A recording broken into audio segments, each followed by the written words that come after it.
Bienvenue. Greetings to everybody. I'm Shauna Van Praagh. I'm a professor of law at McGill and coordinator of this year's Annie MacDonald Langstaff workshop series. And it's an honor for me to welcome all of you to Montreal, to the Faculty of Law at McGill, and to the Center for Human Rights and Legal Pluralism. The session today is the third of this year's workshops named for Annie MacDonald Langstaff. So for those of you who might need a little refresher on who Annie MacDonald Langstaff was, she was the first woman to earn a law degree in Quebec. She did so as a single mother, and she graduated from McGill in 1914 with first-class honors. Not permitted to write exams for the Quebec bar, she worked as a legal assistant for over 6 decades, and throughout that time continued to fight for women's equality, especially with respect to the right to vote. Eventually, in 1941, women gained admission to the bar here in Quebec. Annie MacDonald Langstaff was posthumously admitted to the bar in 2006 and awarded the Medal of Honor from the Barreau de Québec. And that medal is housed at our Faculty of Law at McGill. And the workshop series in her name and honor at McGill was launched in 1988.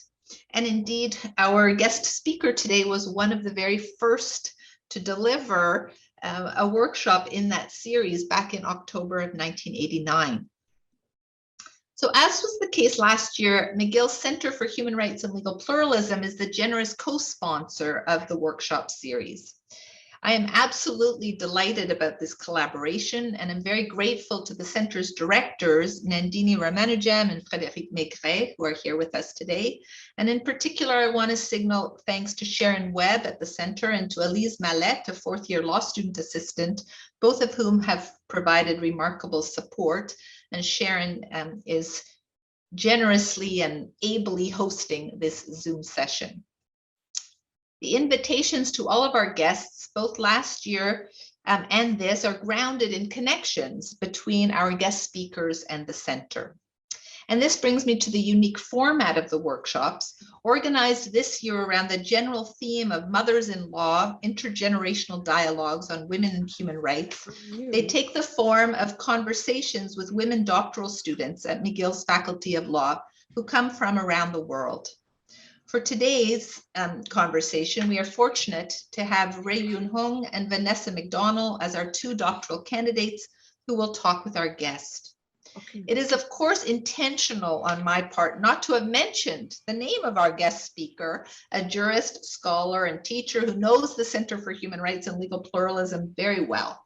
That, of course, as I say, is on purpose, because I have left that honor of introducing her to my colleague and the newest faculty member of the Center for Human Rights and Legal Pluralism. Welcome, Sarah. So now I turn over to that colleague, Professor Sarah Riley-Case. Thank you so much for that welcome, Professor Van Praagh, and welcome to everyone else who's joining us. Je suis honorée de vous présenter Professeur Esmeralda Thornhill dans le contexte de l'atelier Annie MacDonald Langstaff. Comme Professeur Van Praagh nous a expliqué, cet atelier est organisé de manière spéciale, c'est-à-dire comme une conversation intergénérationnelle. And that format has meaning for me because, again, as Professor Van Praagh said, I was recently appointed to the McGill Faculty of Law as an incoming assistant professor teaching critical race theory this term. And I am, in that sense, following in the footsteps of Professor Thornhill, who taught and wrote on this and related subjects as a law professor at the Schulich School of Law.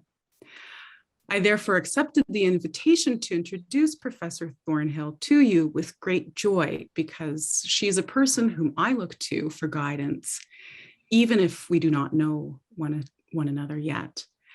I know her name well as a person who's made invaluable contributions to communities of which I'm a part. For me, this event is an opening to learn from her, as I'm sure everyone in the audience today will learn from her as well. Before teaching law, Professor Thornhill was a secondary school teacher in Montreal, an educator at the Commission des droits de la personne du Québec, and a passionate community organizer. To give but a few examples of her path-breaking efforts over the past 40 years, Professor Thornhill was a founding member of the Congress of Black Women of Canada. She led the way for Concordia to offer courses in Black women's studies. She also contributed to the establishment of and sat on innumerable committees for persons migrating to these lands, for Black lawyers, and for all women of color. In 1996 and 1997, Professor Thornhill was awarded honorary doctorates from Concordia and the City University of New York. Around then, she was also appointed the inaugural James Robinson Johnston Endowed Chair in Black Canadian Studies at Dalhousie, une initiative sans précédent mise en place pour intégrer à la vie académique la culture, la réalité, les perspectives et les préoccupations des peuples noirs. Her efforts in this respect are bearing ever more fruits as universities across Canada are increasingly establishing Black studies programs. More recently, Professor Thornhill was a Fulbright Scholar, a researcher with the Simone de Beauvoir Institute at Concordia, and she was a fellow of the Center for Human Rights and Legal Pluralism, where she joins us today. Indeed, Professor Thornhill's generative engagements continue, as does the resonance of her labors. Just the other day, in one of my critical race theory classes on the transatlantic slave trade and its afterlives, students read contributions from her scholarship. Throughout her years of community organizing and teaching, Professor Thornhill has advanced equality in the legal profession and in the intimate places of our lives. Professeur Thornhill est avocate, linguiste, écrivain et pédagogue. Elle a lutté avec conviction contre le racisme anti-noir et sous toutes ses formes afin de réaliser la transformation sociale. Professeur Thornhill est reconnu à Montréal autant qu'à Halifax et bien au plan national et international comme spécialiste en droit de la personne. Je suis ravie de faire partie de notre dialogue d'aujourd'hui avec elle. And to that end, I would invite Vanessa and Ray to begin our conversation. Thank you, Professor Riley Case, for that wonderful introduction of our mother-in-law and our interlocutor today. Professor Thornhill, Ray and I, in discussing the today's workshop, thought that we might begin with the theme of the workshop, which is changing the rules. And so what we wanted to start out by discussing with you is how your work over the span of several decades now has changed the rules in the legal sphere, or perhaps even challenged the rules, challenged and changed. So what is your sense of how today's theme is reflected in the type of professional work that you've taken on over the course of your career?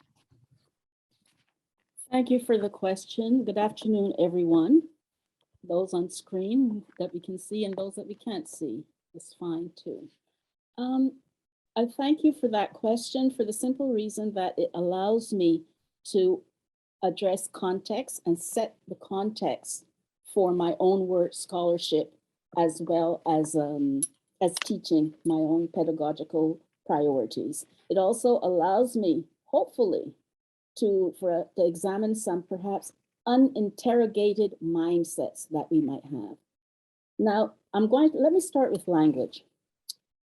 I don't know if you all realize this, but language is the most powerful weapon that every single one of us wields on a daily basis. Words are choices that we make, personal choices. Nothing is not just words or not just semantics. When we make a choice, when we choose a word, it is a personal, we're telegraphing, and it's predicated on something we believe deep down, whether we might be inebriated or not.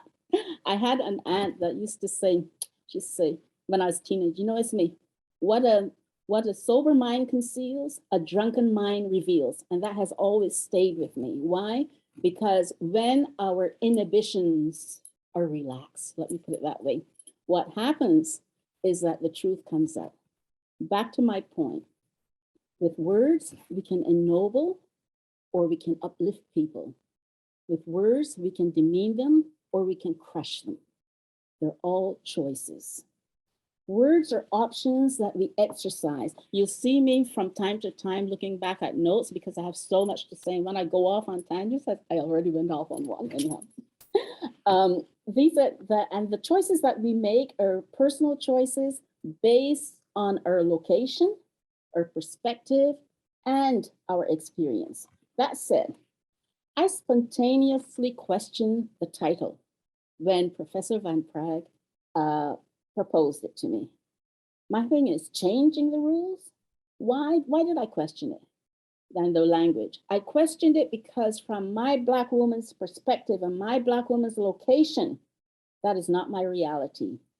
Changing rules is not my reality. I do not leverage the power necessary, and there's too much obstruction, opposition, and hostility for me to pretend or assume to change rules. I prefer to talk in terms of challenging rules. And so, and I'm happy to work within this framework. From my Black woman's perspective, it's more accurate to talk of challenging the rules, especially those rules that are mostly unspoken, implicit, and that are tacitly understood and accepted by society. You see, I have always believed that rules that are written, they look good on paper, and they usually do seem innocuous and helpful.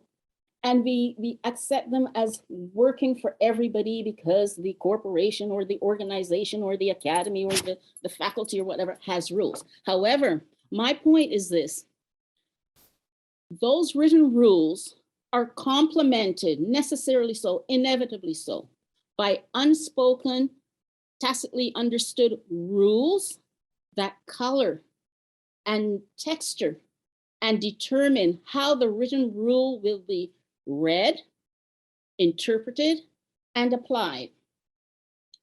And it's my Black woman's knowledge that tells me that these written rules, when it comes to us, they're facially neutral.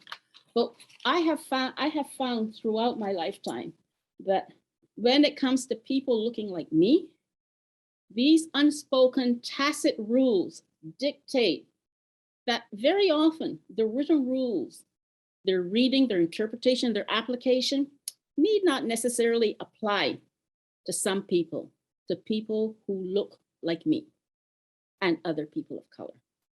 And so we are forced over and over again to affirm our humanity, because when these unspoken rules interfere and change what is written on the books, on paper, they're questioning our humanity, my humanity. And so we are forced to literally reinvent ourselves over and over and over again. What I would say to you, and just leave that part, there'll probably be questions in terms of the exchange and perhaps the Q&A after about that. I'm happy to answer, but I will just affirm that peoples of African descent, Indigenous peoples, peoples of color, we too are significant humanity, and rules should enable and emancipate and be liberatory for all of us. Now, I'm moving on to another point here in terms of answering this question, Vanessa. There exists a rarely acknowledged truth in Canada. Not just Canada, let me say, I would say worldwide. I would hazard and say worldwide, yes. Every single individual is racialized. Every single individual is racialized. It's hard to think in those terms when we live in this hemisphere at this point in time with the historical baggage that we have that has informed our institutions and the principles that we adhere to.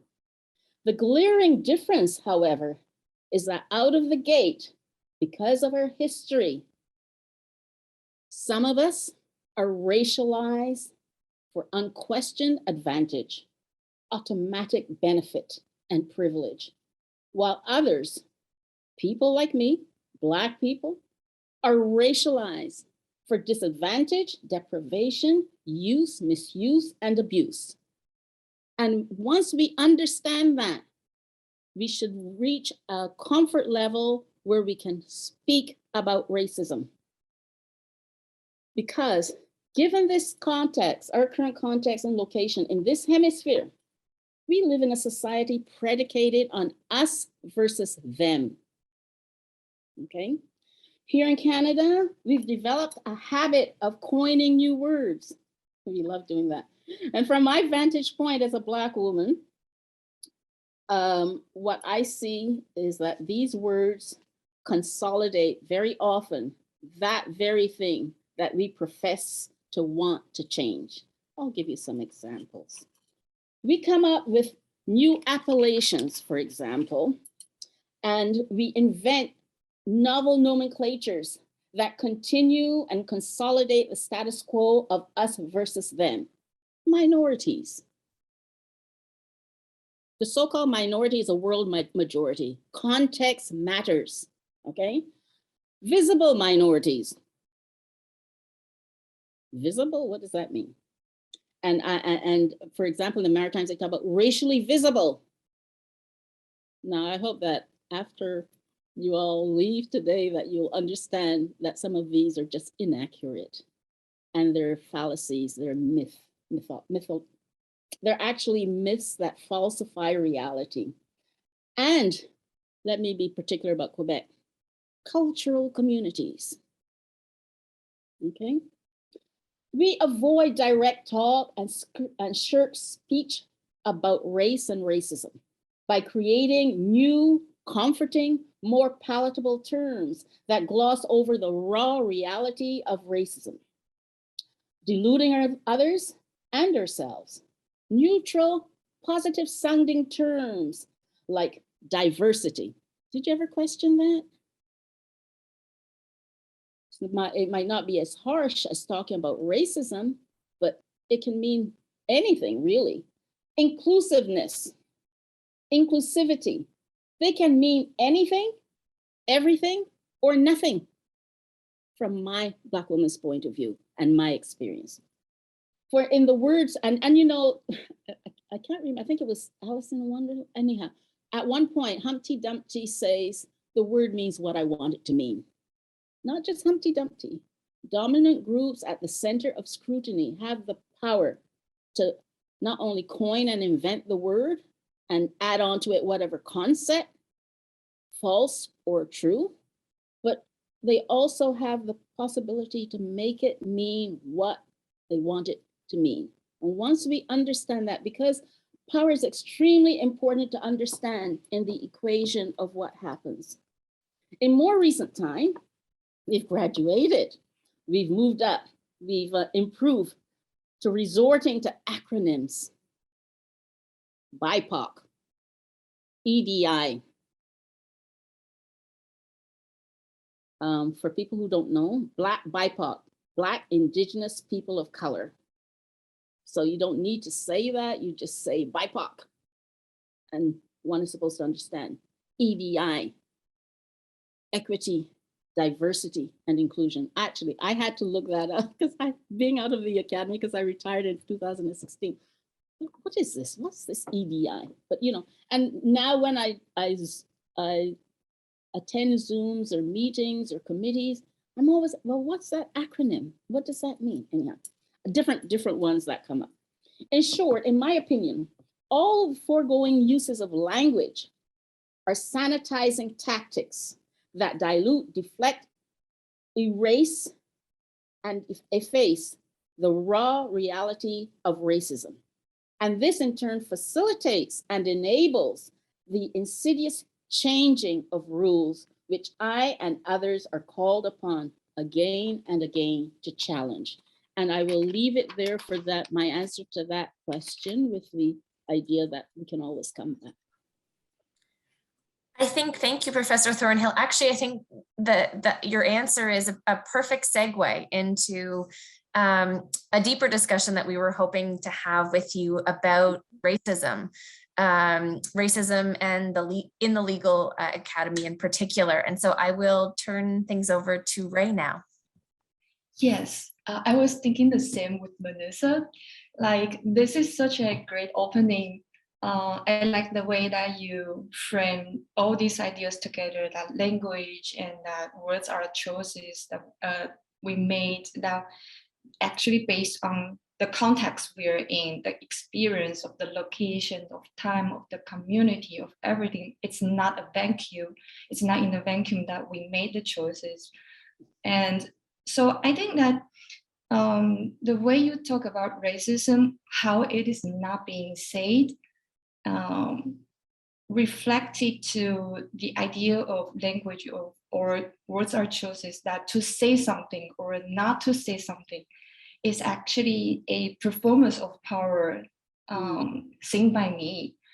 And so we'd like to invite you to give us more insights about how racism are being said or not being said in specifically the legal profession or legal academy. Because in 2012, when you were here giving another lecture for the ML workshop, you specifically mentioned that racism at that time was an issue that people avoid to say.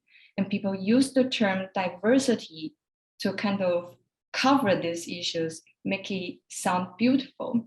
And like connect that to my personal experience. I felt a similar way that when I was in United States studying my LLM program, people use the term diversity a lot, but I don't feel my diversity was really respected. I feel that was only a slogan. And it was implemented in the way that me as a racialized person don't really want to. But nobody asked my opinion, how I would like to implement that idea of diversity. So I don't feel that I had the power to define diversity. But I also don't feel that I have the power to say I am a racialized person, because that is a term that people don't want to hear. So I'm wondering that how will that my personal experience or the recent year experience in the legal academy or the legal profession respond to this whole idea of how racism and law are functioning or not functioning together here in this area? Okay. I think that I'll start generally, and then perhaps if we have time, I will try to address how I see racism, explain it, define it, okay? And so let me just start a small clarification too. The way I'm answering this question, the we or how we define, how we you know what's happening. Let us say that I'm addressing what I have witnessed, seen in the legal profession and the legal academy. So when I say we, I'm referring to those institutions, okay? So across this country, in the legal profession and the legal academy, everything, you mentioned the 2012 when I was last here at the Center for Human Rights and Legal Pluralism.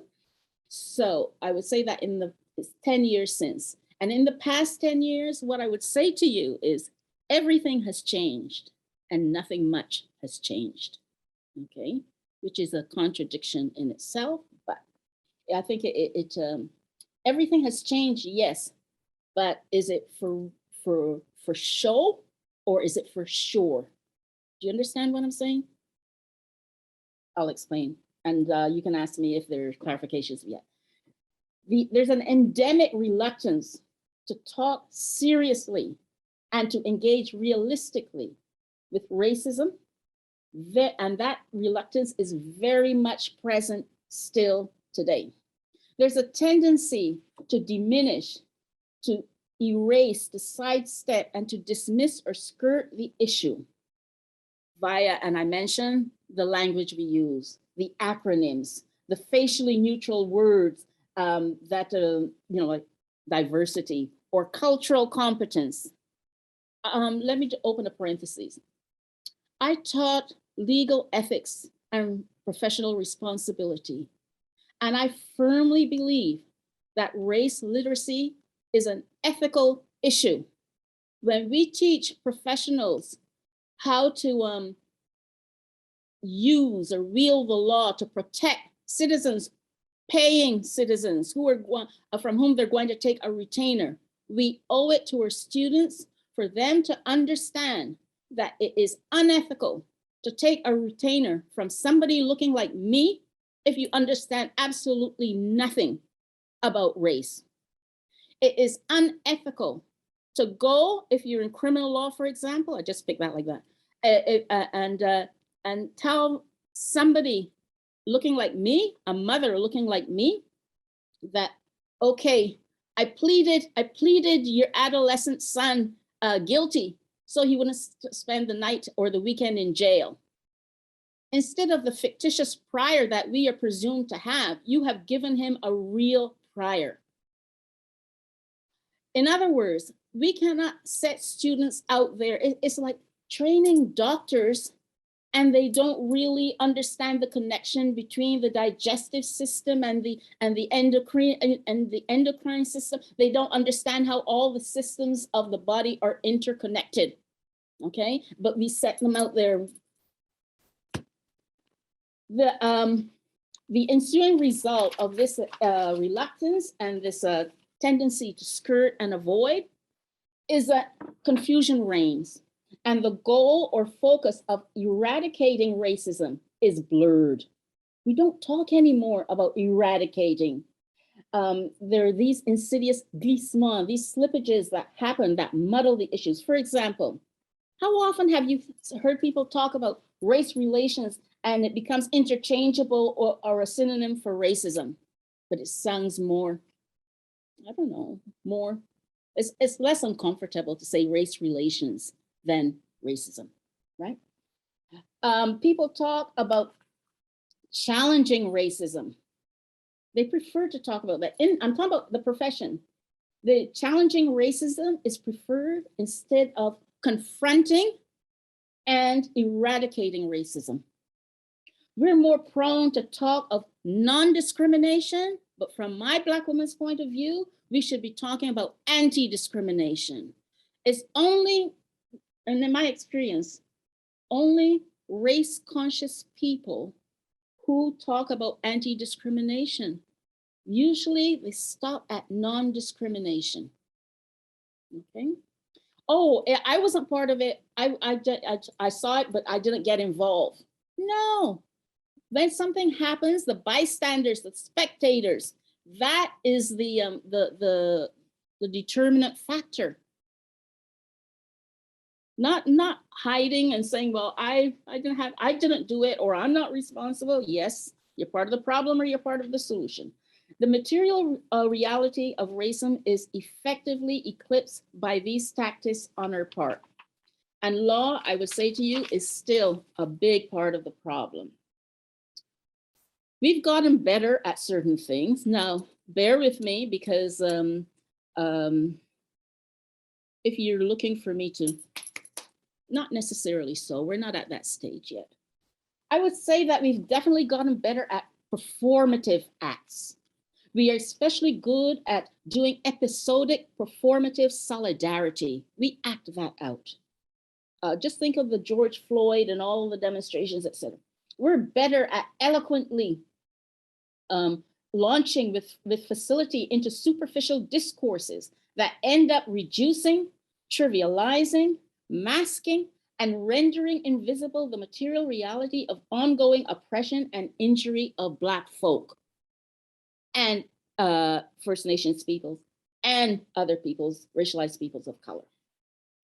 Additionally, in these legal spaces, We have gotten very familiar with catchy terms, and we're a lot better at strategically deploying them, the jargon, opportunistically name dropping terms, in terms like CRT, critical race theory, social context, Afrocentricity, intersectionality.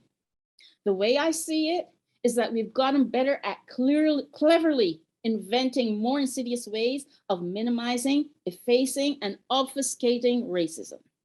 In short, performative representation tends to be the order of the day, a poor substitute for meaningful representation that would allow legitimate space for excluded, muted, unheard voices. And for example, I have so much to say. I better stick to my notes, if not. Anti-discrimination is a goal we Black women seek.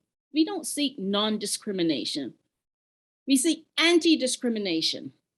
We welcome commitment to a mandatory redressing or correcting of past wounds and inherent injustices, rather than the episodic superficial solidarity that ultimately leaves intact a status quo riddled with inequalities. Obstructionist terms abound, like academic freedom and meritocracy, terms that strategically serve as bullying defensive postures. Bullying defensive postures, all designed to shut down the legitimate calls for accountability from those historically marginalized and excluded. We've gotten cleverly proficient at sanitizing racism by deploying a new host of acronyms. This makes it easier for wrongdoers and bystanders alike to behave performatively and gain liberalist street creds without being compelled morally, ethically, legally, or professionally to confront the raw reality of racism. In this way, acronyms and those other more palatable terms serve to blunt the exigency and urgency for the uncommitted to shoulder anti-racism responsibility. I'll stop there because I have the clock right in front of me, so I'm watching the clock too. But I'm happy to elaborate if should you. Is that okay, Ray? Yes, of course. I think that's very wonderful. And like from there, I think Vanessa has more detailed questions about how racism is applied or not applied in the legal realm. So I'll leave the floor to Vanessa. Sure. Thanks, Ray. Yeah, so I was hoping that maybe now we can zoom in on a particular form or context where we find people reluctant to talk about issues of race, and that's within the judiciary and within Canadian law. And so I think it's fair to say that Canadian courts have a really hard time talking about race, that judges actively seek to avoid naming and dealing with issues of race when they come up in the context of cases in a range of domains of law. So I had a few questions. I mean, we'll see how far we get before we need to move on to another topic. But I did want to start out by asking, certainly this is an area you've written in for decades. And so, I'm hoping I can take you back in time a little bit first to talk about the RDS case, but then maybe also get your assessment of where we are sort of today on some of these issues. And the reason for taking you back to RDS is, of course, that it's a landmark Supreme Court of Canada decision on how issues of race inform legal analysis. But I think it's also based on some of your existing scholarship, a case you have mixed feelings about. So I'm wondering if you could tell us a bit. You said mixed feelings? Which case? Mixed feelings about the RDS. Oh, okay. Case. And so I'm hoping maybe you could share with us some of your thoughts on the RDS case. I know that it's a case that you've written about, and then yeah, I'd like to maybe, if there's time, also ask you about, you know, whether the current court is getting any more comfortable with these issues. Well, I'm happy to respond, Vanessa, and thank you for the question. I'd like to make a one small but important clarification before proceeding. My feelings about R versus RDS are not mixed, not at all. They're far from mixed. My feelings and opinion are steadfast and crystal clear when it comes to this case. It was a wrong decision, clearly, okay? Now, what I will say to you and share with all of you is that back in 2016-17, I revisited RDS from my Black woman's perspective. And I wrote an essay originally slated for publication in 2017 to mark the 20th anniversary, already 20 years of this Supreme Court decision. Is Canada's equivalent, in my estimation, is Canada's equivalent of Brown versus Board of Education 1954. I don't know how many people across this country in our profession, either in the academy or practicing, are aware of the import of RDS. Now the publication was unduly delayed, and I have just learned in November that it will be coming out in a reader of history entitled Unsettling the Great White North, Black Canadian History. And this volume is supposed to be available mid-February on Amazon. Now, in that essay, I posit and show how it was wrong for this case to gain the unwarranted traction. It gained traction, and that traction had no basis. That's where race came in. That enabled and allowed for an unjustifiable challenge to the Black woman trial judge, her verdict, and more importantly, her authority. Now, I don't know how many people, and I'm not going to go into it because I would invite you to read it, the chapter. But let me just say to you, in that courtroom, and only at the level of the appeal court, the dissenting judge, he mentioned it. But in that, race was alive in that courtroom, in that trial courtroom. The judge was Black. The defense lawyer was Black. The accused teenager was Black. The one of the two at the time, court stenographers in the province, one of the two Black court stenographer. There was the police officer, and it was an in-camera trial. The police officer and the prosecutor. And let me just say that the disrespect that I talk about in that the curial disrespect that took place in that case, and that was never caught up by my colleagues across the country, that speaks to me. I relive that. And Black women. Pardon me, keep going. Oh, is there a problem? No, not a problem. Only that when you're done, I probably didn't set the question up right by explaining a bit about the case. So I'm happy to have you finish, and then you or I could maybe just explain what the case. Go ahead, Vanessa. Go ahead. Okay, I'm sorry. I don't mean to interrupt. I just that's okay. That everyone is able to understand. So I'm sorry. Yeah. So this was a criminal law case that involved a racialized accused, a Black accused who had been arrested by a white police officer, and the trial judge in rendering her judgment, she was the first Black woman judge in Canada. She commented on the fact that that white police officers have been known to overreact sometimes in their dealings with racialized accused. And she sort of placed this particular interaction between the accused and the police officer within the broader context of anti-Black racism in Nova Scotia. And so the question that came up then was whether her comments were appropriate. And so what happened was allegations of impartiality or bias were made against her. And so the issue that went to the Supreme Court was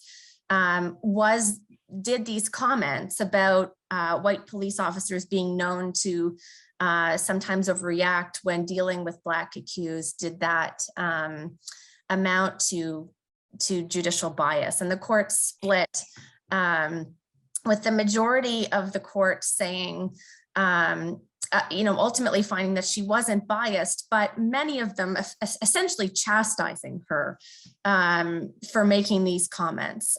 I hope that maybe sets it up, the question up a little better, and you feel free to add or. I will add. And this allows me, it's a teaching moment for me. That's one perspective. Let me give you my Black woman's perspective of the facts, predicated on the material reality of what peoples of African descent and others in this country live on a daily basis, the material reality. We're talking about Halifax, Nova Scotia. We're talking about where separate schools existed.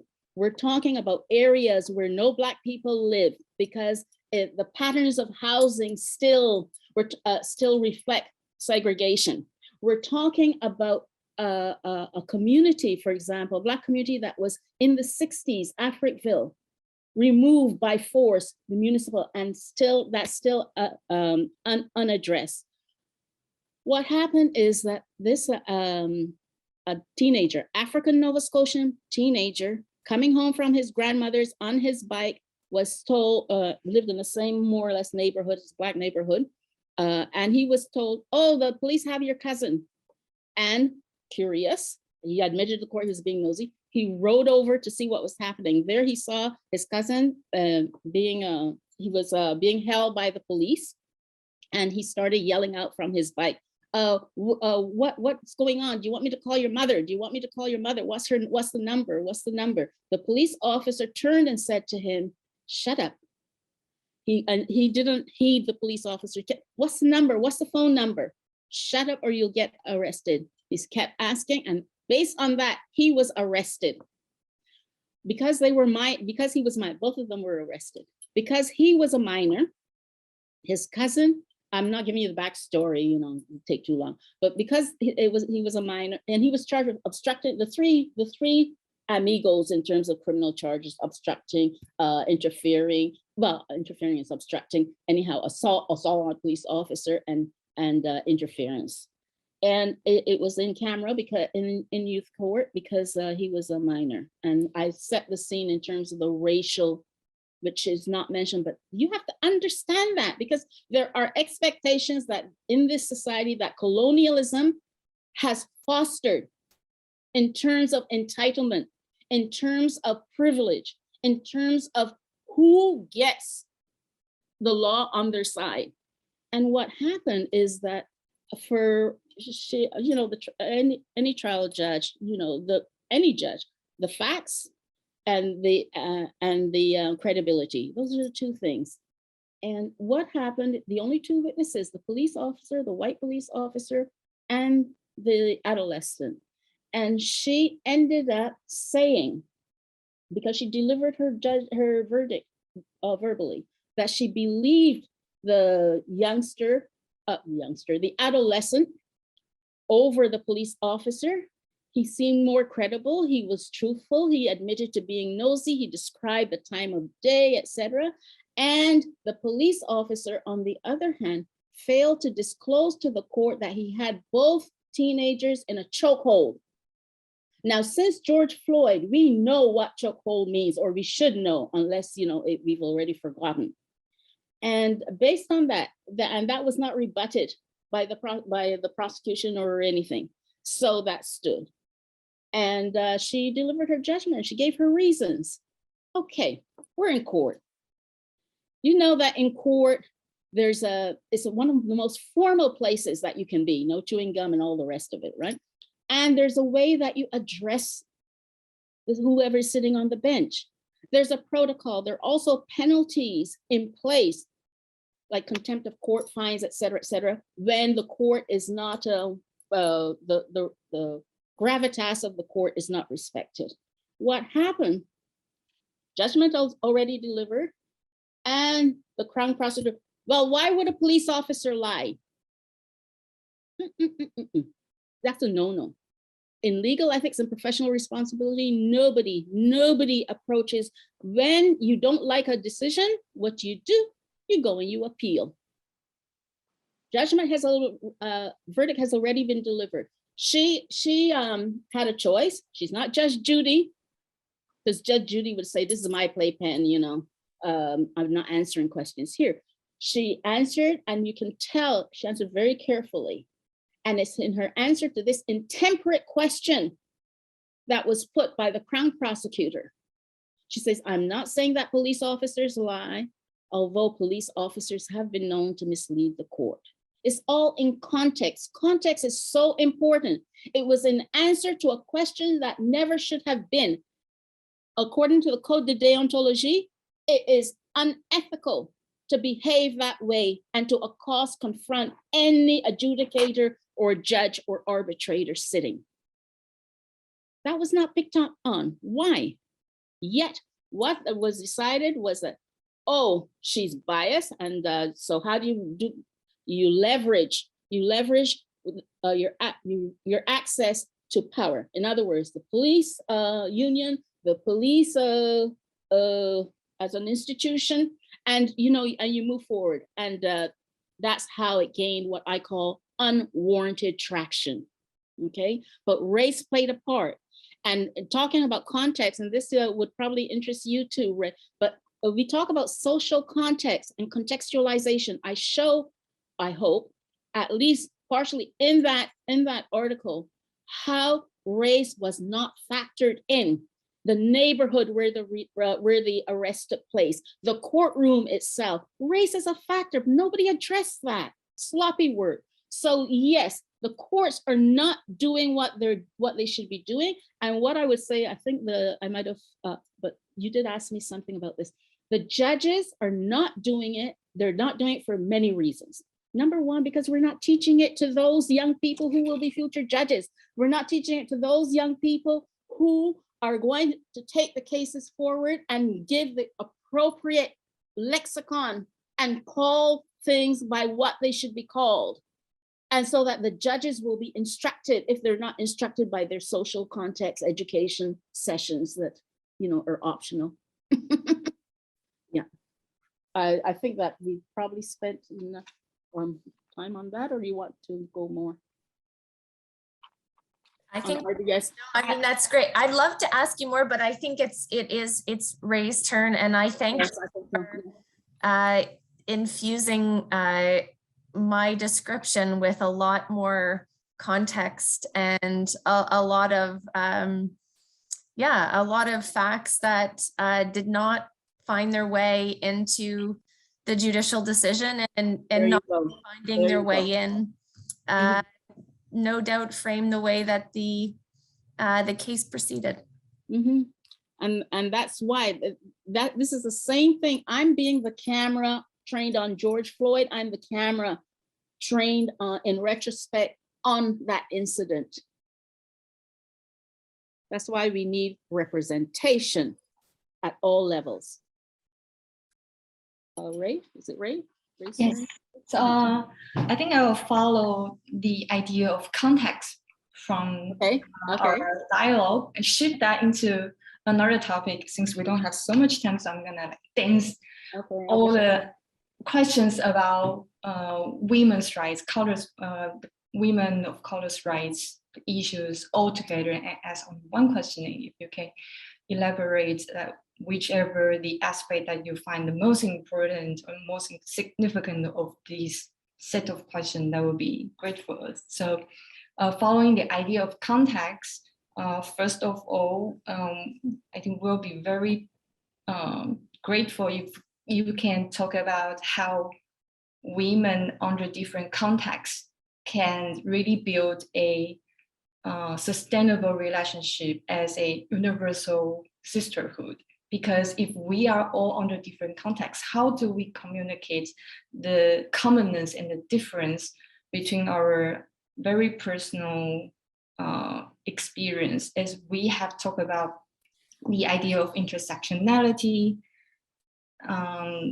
or the idea of social context. All these academic terms sounds very useful, but when they're applied in our daily life, it's actually very hard to communicate. Yeah, so I think the first idea that we want to invite you to elaborate more is about how would you say a real universal sisterhood can be made? How do you see that it is possible? And what is the most critical thing that we have to deal with if we want to make it happen? And the second thing following that is that when we're doing our, when I'm doing, I'm not going to like talk on representation of everyone. I'm saying that from my research interest, I always have a issue of doing the contextual research. So doing a contextual research has been my core idea of exploring the gender issues in East Asia. But to like, when I say I'm doing the contextual research, people will ask me what kind of context you're looking at, what kind of the sexual orientation of women or of people, and what kind of the social status, the economic status, the educational level. Because women in the East Asian countries, we also have very different faces. But it's hard to say. So I had a similar issue with you that if it's already so hard to make a East Asian, let's say East Asian sisterhood, then how is it possible to build universal sisterhood across all the geographic landscape, all the different races, and all those different factors? So let me start backwards with the term universal sisterhood. I have used universal sisterhood in Focus on Black Women, which came out in volume 1 of the Canadian Journal of Women in Law to mark the coming into effect of the 1982 Charter. And I use universal sisterhood, not because I'm hankering or going after universal sisterhood. It's an aspirational thing. Because before we can come to anything called sisterhood, whether it be universal, whether it be East Asia, we need to look at the differences. First of all, we need to acknowledge what separates us, and we need to look at it, because you cannot have a dream without getting rid of the nightmare. I've really massacred Martin Luther King. Oh dear. Anyhow, but what I'm trying to say here is that when I talked about universal sisterhood, it was an indictment, really, of the women's movement. It was a call to reckoning and accountability for what was going on in the name of sisterhood. And the thing is that as I converse with you this afternoon, what I would say to you, universal sisterhood from my Black woman's vantage point, that is an ideal that is not within the viable realm of possibilities for me, somebody like myself. Not at this stage. There's a whole lot of talking and thing that has to happen. So in the name of sisterhood, I'm not going to forget that I'm Black and move forward and just be, because you cannot forget context. I used to write poetry. In 1977, I wrote a poem, and I'm just going to say the first stanza. I think it says what and I haven't changed my position. White, it's called Women's Movement in Black and White. White women's liberal and friendly. Don't you know you two are enemy? Black women numbering from 1 to 10. No, racism is not confined to white men. And I mean, just that stanza, I can show along my own trajectory, the times, I can't even count them all, where that has played out. And the thing is that how does one create a sisterhood? I talk about sisterhood in an aspirational, idealistic, it's an ideal to pursue. We're not there yet. We're not there because I will not forget who I am in the name of a sisterhood where I don't have the power to say, or the power to say, no, that hurts, or no, you shouldn't do this, or why are you doing this? Because the thing is that when people who wield power are crossed, they retaliate, especially in the area of human rights. Respondents retaliate. The workplace, one can call, things like whistleblowing or whatever, but you're supposed to stay in your lane, stay wherever you are. Anyhow, I remain optimistic though. I think that we should work towards it. But I mean, often young youth of African descent will say to me, well, what's the point? Because you can't win. And I say, well, it's the journey that matters. It's the journey. You asked me another question at the beginning. I do not remember now, Ray. What was it? Oh, context. No, this is important. So context. So what I would like to say to you about, I find that's a very interesting question about context, because we talk about context, but we're not dexterous. We don't have the dexterity to apply it. And how does it work? I assume from what you said that there is a commonality in terms of Southeast Asian women. Yes, I don't disagree with you on that, because I think that if people share a common system of belief, that common system of belief, several countries, is necessarily going to generate certain commonalities. But let me use Black women here in Montreal, just walking down the street, 3 Black women, they're Black women, context. Let's contextualize it. One is Francophone, one is Creolophone, and one is Anglophone.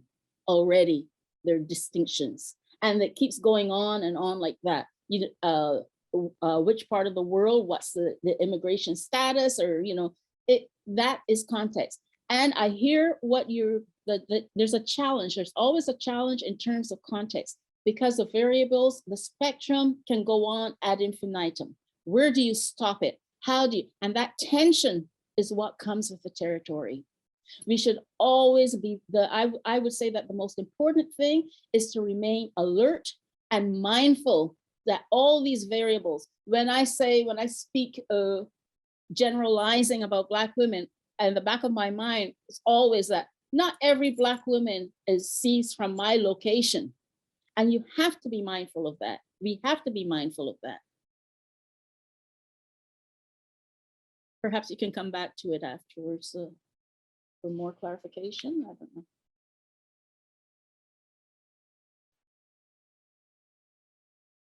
I think that's a very useful suggestion. Mm-hmm. I always try to make my argument, but I always have that concerns within my research, and I just don't find the way that I can respond appropriately as you do. You have suggested for me, and so I think we're almost by the time, right? So Professor Thornhill, I'd like to invite you to make some concluding comments before we turn the time over back to Professor Beauvoir for the Q&A session. Oh, concluding, what can I conclude? Oh my good heavens. I realize that a lot of the questions well, not the questions as such, because I didn't answer so many, but the concern is, what are we making progress? Are we making progress? And I will leave you with something for you to decide what progress we have made. When I said everything has changed and nothing has changed, okay, I wasn't being sarcastic or anything. I was speaking the truth, what I consider to be the truth. I'm looking for my Marshall, the Marshall Inquiry, 1988, the Royal Commission of Inquiry into the prosecution of Donald Marshall Jr. And I will read to you. This is a translation of the article because the original was published in French and then subsequently in English for the National Judicial Institute. I'm going to read the end, near the end. It's not quite the end, but it's near the end before the recommendation. Yet we people of African descent, oh, for people who don't know, Donald Marshall Jr. was a man who was actually teenager, who was in prison wrongfully for having stabbed, was accused wrongfully and convicted wrongfully and incarcerated wrongfully for having stabbed to death another youth. And a lot of people don't know that that other youth was an African Nova Scotian youth. So the Marshall Inquiry is about two historically excluded, marginalized, disadvantaged communities in the Maritimes area that were not served, that were ill served by the legal profession and by law. At the end of the Marshall Inquiry, my deposition back in November 1988, I say, we people of African descent, we too are significant humanity, and law for us should also be liberatory and emancipatory, should sustain us, and should enhance our existence as a people. Despite the fact that in this country, we have more often experienced the oppressive heel of law, particularly in matters of racism and racial discrimination, law remains too precious a tool for us to abandon ever. We must act resolutely. When will we admit that a socially constructed race-color lens filters the administration of justice in Canada, 1988? At what point will we be able to see, articulate, and deconstruct the ongoing patterns of racism that leap out at us? When will we stop using studies, reports, and task forces investigating the existence and extent of discrimination as buffers, pacifiers, and substitutes for direct action to eradicate racism? When will we set about becoming racism literate and bring the sociology of race to law? When will the category of racism figure as a topical heading in our doctrinal and case law publications? Which pioneers among us will innovatively clear the pathways so that day-to-day law teaching becomes enriched by the coloration and the texture of race and color? When will defense counsel routinely make applications to have arbitrators, adjudicators, and judges step down if they have reasonable grounds to believe a bench is biased and will disadvantage their client? When will we grasp the utility of systematic ethnic monitoring of all sentencing decisions on a court-by-court basis? When will we spell out in law and articulate into rights the specific complexity of race-gender discrimination and the accrued vulnerability faced continually by women who are not white? Just think of Asha Kwan and how she died in the hospital, okay?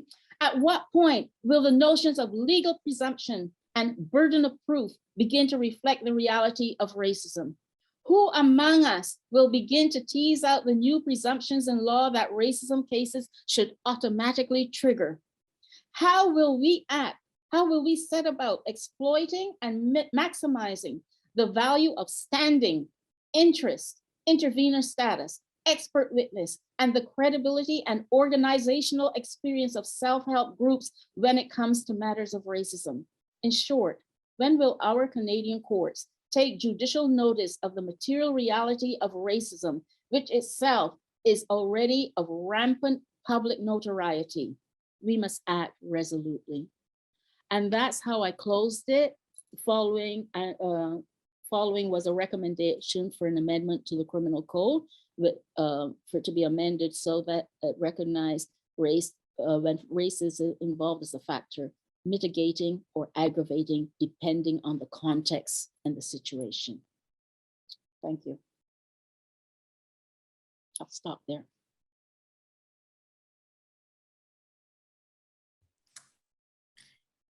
Thank you.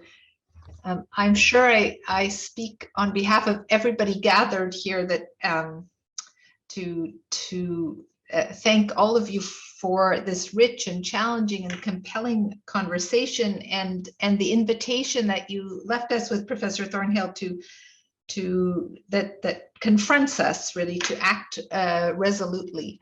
So I think I probably also speak on behalf of everyone who is realizing that this conversation is c'est sans cesse, right? Like we could go on and on and on, and we should and are invited to continue the conversation in all of the corners in which we work and study. And but we have, unfortunately, only a few minutes together to open the floor to some questions and answers. I'm actually going to start by going back to Professor Riley Case, who gave such a lovely and rich and insightful introduction for the first question. And then I see Hannah Deegan second. And if others want to come onto the list, just add your hands. So Professor Riley Case. So first, thank you so much, Professor Thornhill, for that conversation and for your closing remarks. You've inspired so many reflections for me. So speaking about sentencing as one example, but also other examples that you just read out, I'm thinking about positive visions of law as opposed to negative visions of law, how we can rebuild law while we're trying to dismantle its facial neutrality and discriminatory effect and so on. So I would refer you all to a recent case of the Ontario Court of Appeal, Morris, which is a sentencing case where the court found that there were mitigating factors in sentencing Black accused, but they made a statement in their decision that said that Black communities do not have a distinctive notion of justice in this country, in contrast to Indigenous legal traditions. They were speaking about in the Gladue case. So my question to you is, do you believe that Black communities or Black women, from your Black woman's perspective, are a source of particular discourses and forms of law?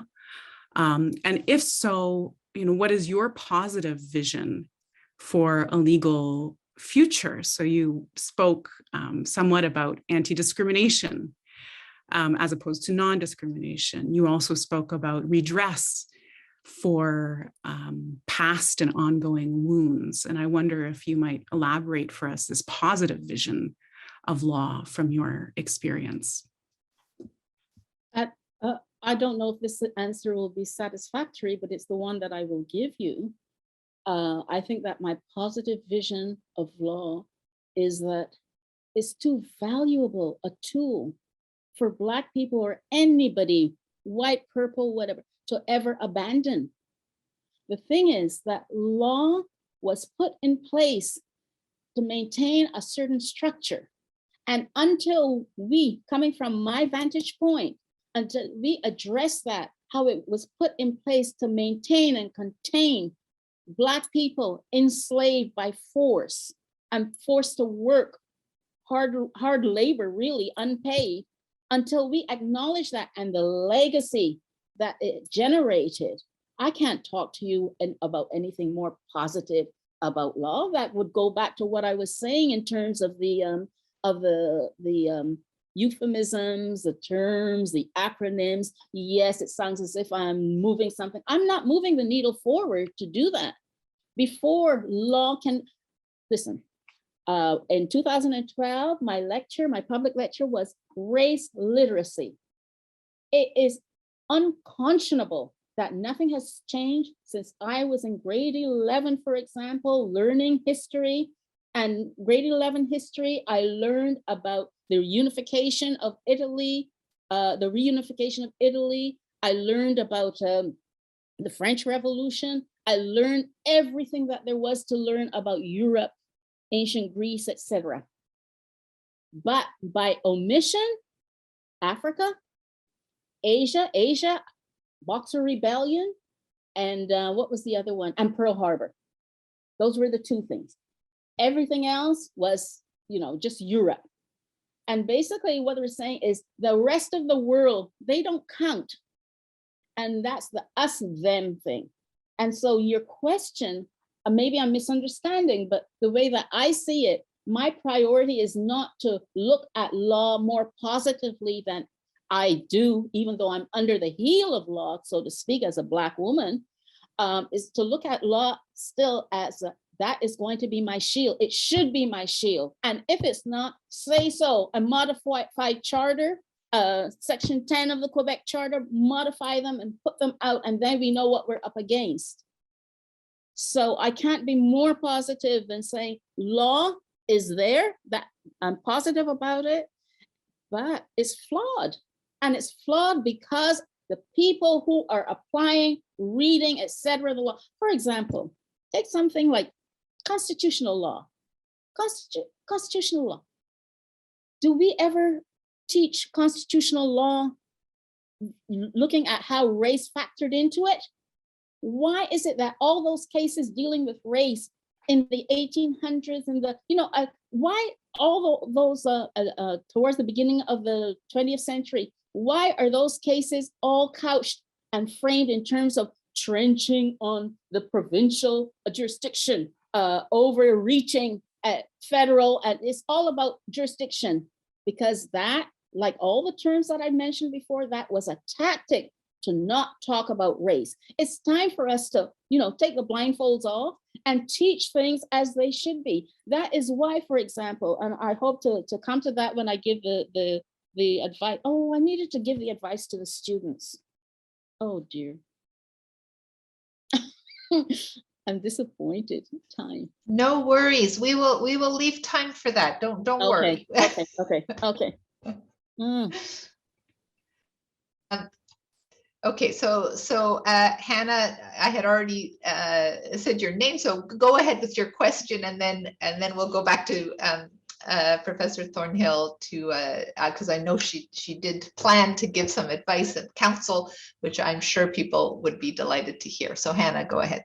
So thank you so much, Professor Thornhill. When you spoke about language and the law, it made me think of sort of the use of the term systematic racism in Quebec, and how much of it's a controversial term. And I get frustrated almost because when I speak to people, I'm like, oh, but it's not saying that people are racist. It's that people, because of their, race, face discrimination. And I'm realizing now that I'm almost delocalizing the problem, where I'm like, people are facing discrimination because they're color of their skin. No, people are facing discrimination because racism is still a problem, and employers are racist, and judges are racist, and police are racist. And I'm realizing now, by using that sort of saying, oh, it's a systematic problem, it's like, no, it's the same racism that's always existed. It's just, so I'm wondering your thoughts on that. And I'll start with language, if I may, Hannah. Sorry if I. That's okay. No. Teaching moment. Systematic versus systemic. Yes. We're talking about systemic. Okay. And systemic means that it runs rife throughout the systems, our institutions, and that has been bequeathed by history. And so when you have, for example, any white person being deputized automatically and implicitly so and explicitly so, if necessary, to check and see if that Black person, who's your owner, stop you, where are you going, where's your paper, where's the white person who can vouch for you? And when you have police doing the same thing, plantation. Plantation, we've been off plantation for so long, but the mentality, the mindset, the practices, they're ingrained. So that kind of thing is systemic. When you are sitting in 4th grade and you were, well, back in the day, not you all, maybe, who knows, and you were learning about Bunga, living in trees in Africa, and all 36 pairs of eyes, including the teachers, turn and stare at you because you're the only Black person in the class. That is systemic.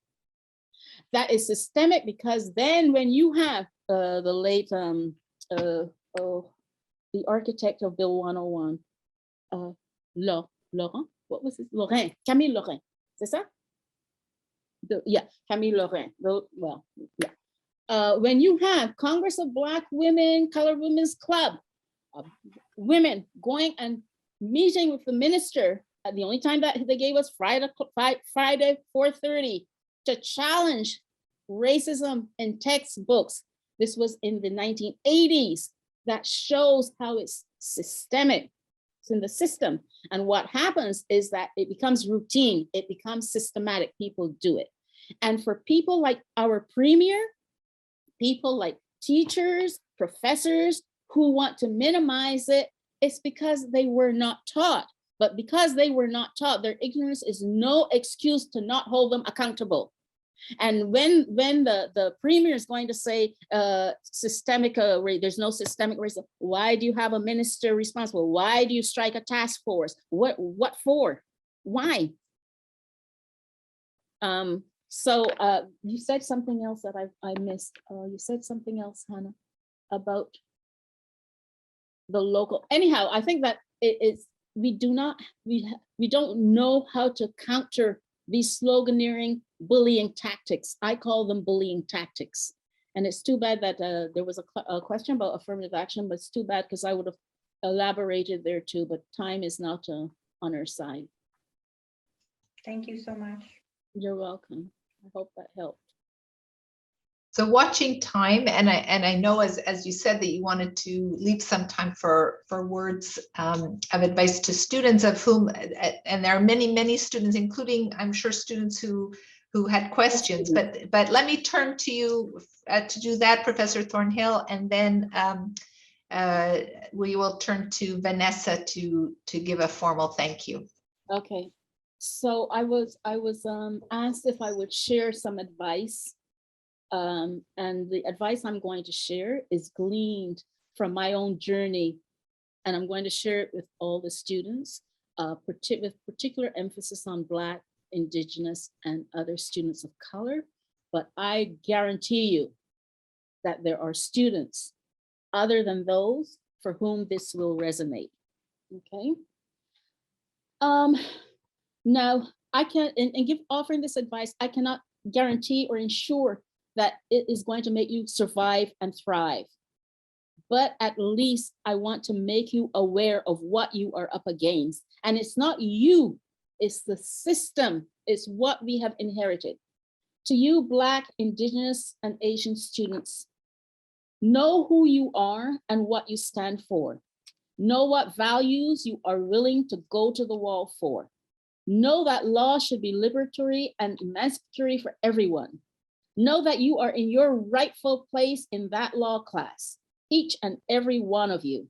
You are not an interloper, nor are you an intruder. This is very important, because, and let me just make an aside here, because there's students who come with a legacy. My grandfather was a judge, my father's a lawyer, my aunt has a firm, and a sense of entitlement. And their students are the first in their family to go to university or to law school. And so these are things that go beyond just the issue of race, okay? Know that as an institution, law in Canada comes already loaded historically with utter disregard for people of color.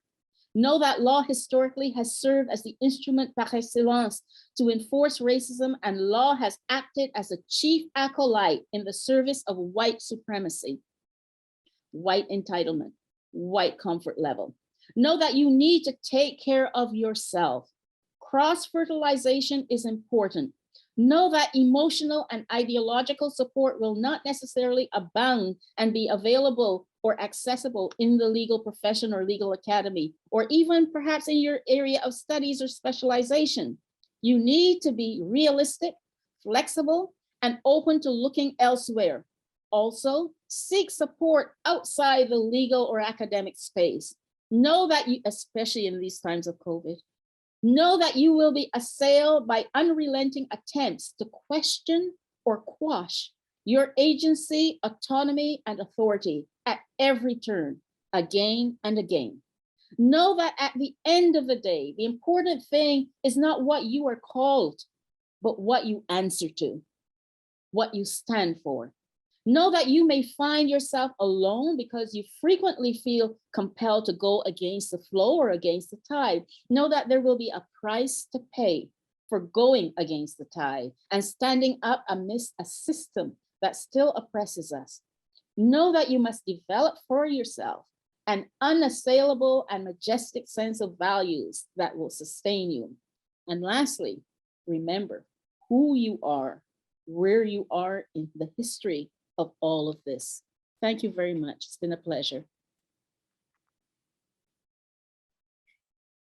I don't want to get in the way of that ending. And so I will just say, thank you, Professor Thornhill. The reason that this lecture series exists is to stimulate intergenerational learning and dialogue. And I know that I learned an incredible amount in conversation with you today. So thank you very much.